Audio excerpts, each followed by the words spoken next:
Urge, can you tell me the story when you were in the Blue Bus tour and you had to go over a bridge and you thought the bridge was going to fall down? The story is simple. This is the Blue Bus, and you should see the terrain of India is such. You have bridges. Yes. Your Golden Gate Bridge is there. In the States, you have seen that. Yes. Yeah, and many big bridges and all that is there. Here also we have got suspension bridges. Like Golden Gate, we have another bridge called the Howrah Bridge in Calcutta and all that. Yeah, we have got good bridges and all that. But our Lord always wants us to go through the hard way, not the regular beaten track, you see, or path, or road, or highway. So one day he tells me, I'm driving that bus now. The bus is in my charge to drive. And the passengers in the bus are all women. All women. You're the only Except one man by my side. He was Dr. Nilkant. Yeah, he was with me. So we are only two men and all the rest of them are women. Elizabeth is in a small car. She drives the car. And in that Baba and other women, Mera, Mani, and Nani, and Norina, they were there in that car. All the delicate ladies with the delicate Lord. And here are we, the hardy people, you see, in the bus.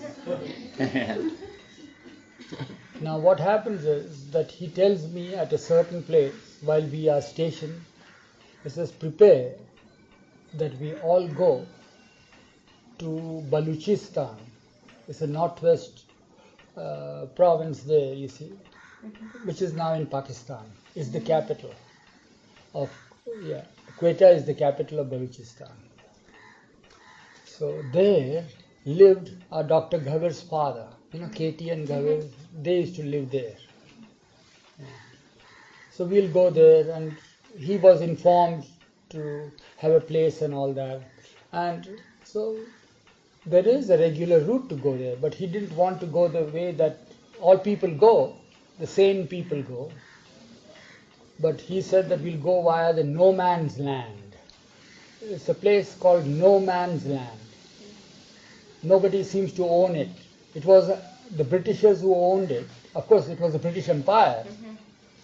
But even the Britishers could not hold it because the hold was of the bandits. Northwest frontier provinces were such. There were provinces, there were buildings and other things, but there was a tract of land for many miles that used to wind its way through the Karakoram mountains and all that sort of thing. Hindu Kush, Karakoram mountains. Khyber Pass, it's known as, for what do you call relation, or what do you call that? What is the word for it in English? I'm not sure what you mean. Get to that communication, quickest supplies quickest through. way, yes, but not for supply line. Immediate communication, you see. Yeah, at the time. So if urgent messages had to go, there were no electronic systems at the time, and you should realize all that, you see. So they had created a track through jeeps only they could go, and now in the midst of it there is a huge river called the Indus River. Of course, now there is a bridge and all that. So they had to cross that river. It's a very broad river, you see. So what to do was they had improvised a bridge there, and the bridge was the pontoon bridge. You know, all the little boats are joined together with rafts. The planks are there.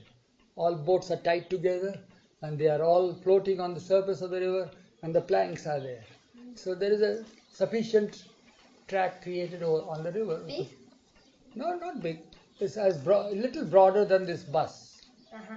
Just for the jeeps to go in emergency, or sometimes the trucks, military trucks can go like that.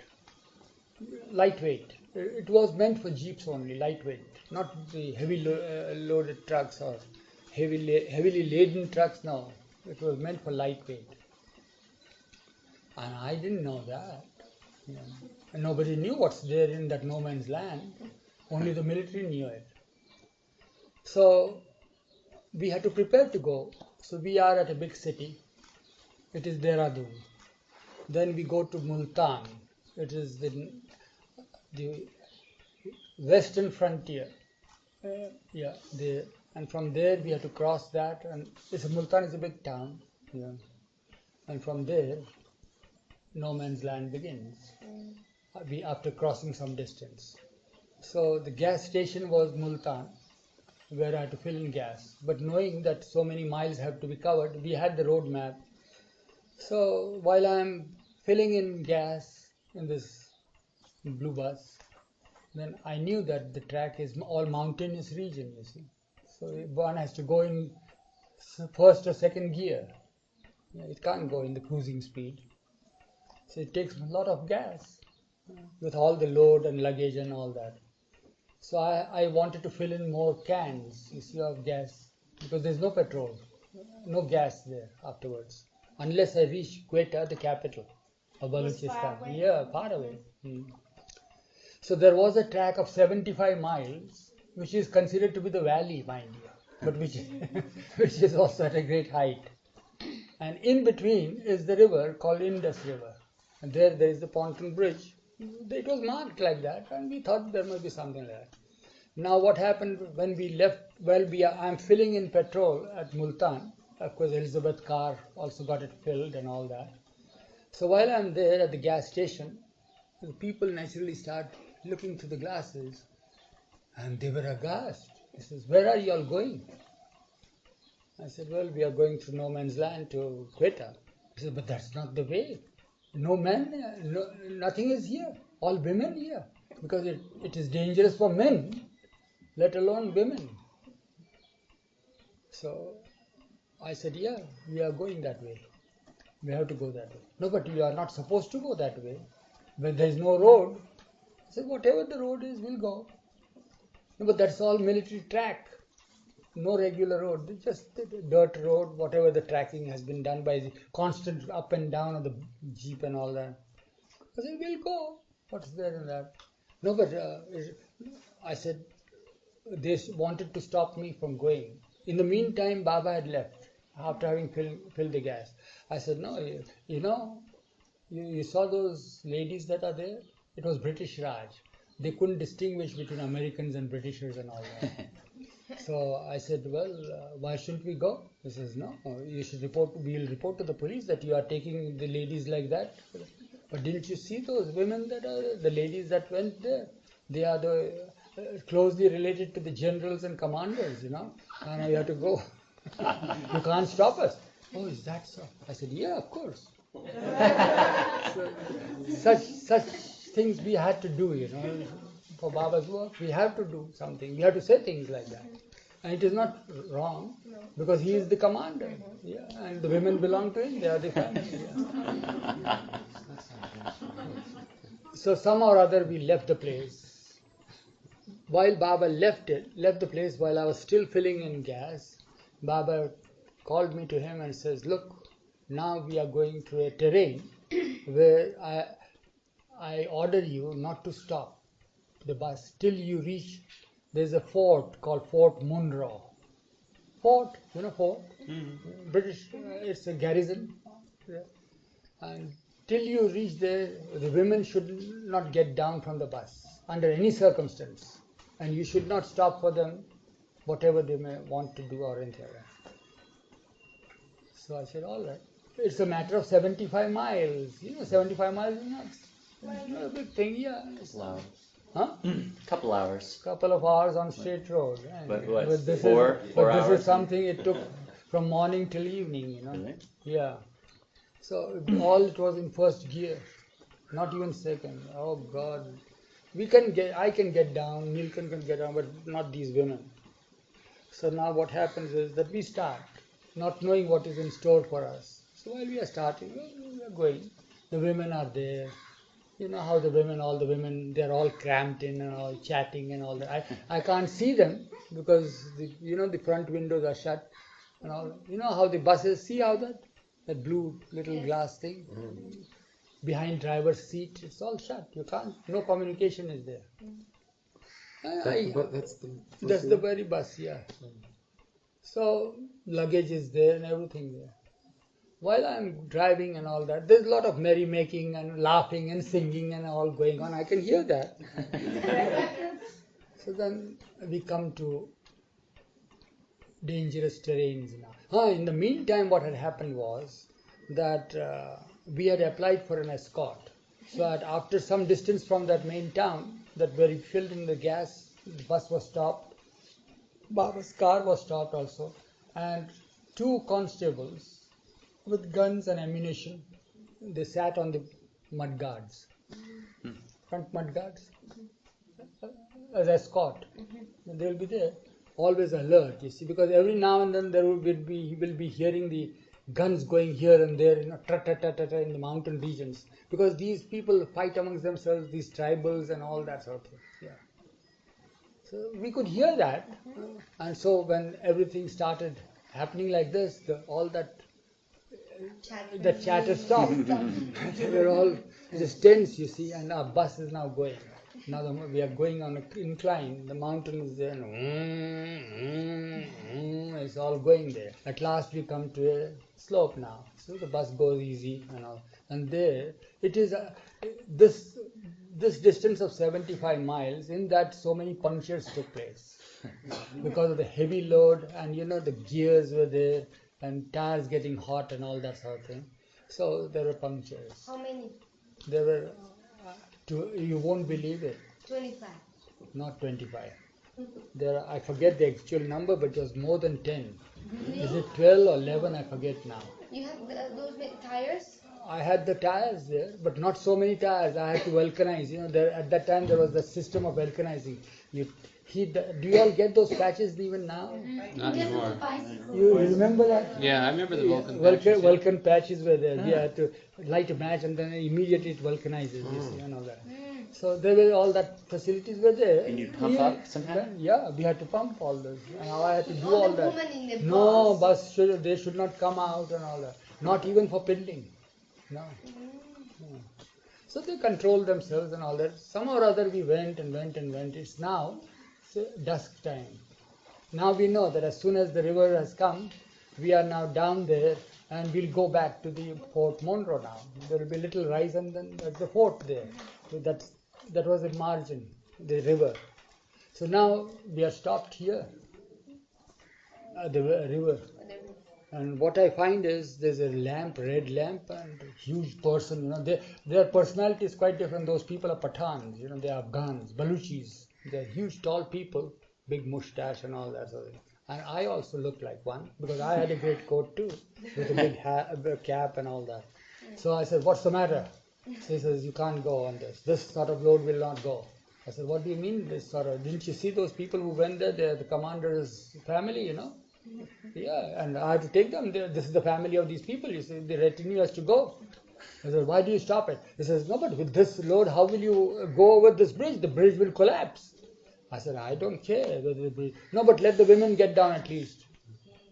I said, "They can't get down. I have been ordered not to allow them to get down."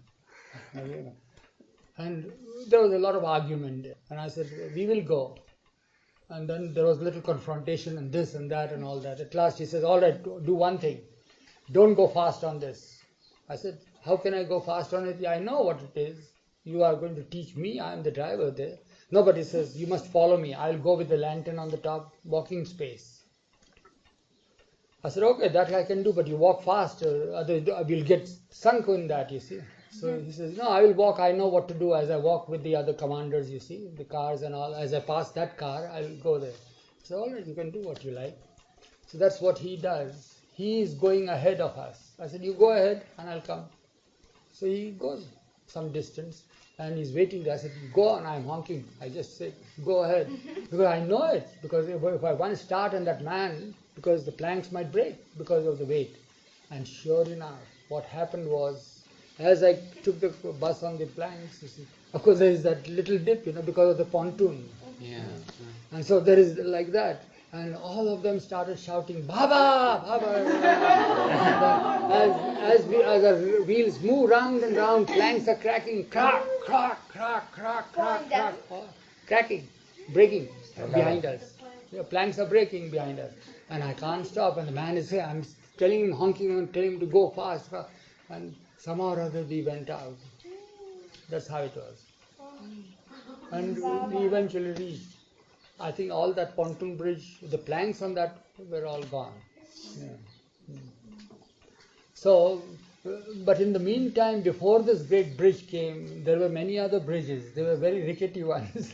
They were like this, you see, and all that sort of thing, but made of all ordinary things, branches, trunks of trees and all that sort of thing. So there also they would shout out Baba and all that. And they wanted, in the meantime, in the afternoon, they wanted to just ease themselves. They did not know that Baba had asked me not to stop the bus and allow them to go because I had locked the door from that side. So they were banging on this, and I said, "You can't go." And they shouted at me, said, "Do you realize what you have done? You are holding us prisoners here, or what? What is this? We'll report to Baba." I said, "Go and do whatever you like."